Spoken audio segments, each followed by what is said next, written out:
الرحيم.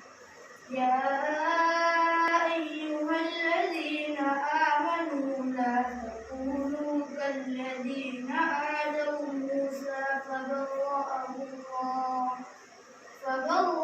الله مما قالوا وكان عند الله وجيها.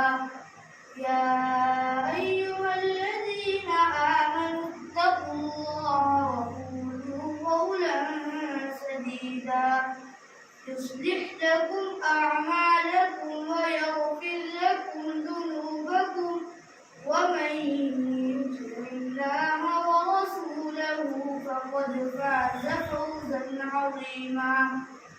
إنا عرضنا الأمانة على السماوات والأرض والجبال فأبين أن يحملنها وأشفقن منها وحملها الإنسان إنه كان ظلوما جهولا. ليعذب الله المنافقين والمنافقات والمشركين والمشركات ويتوب الله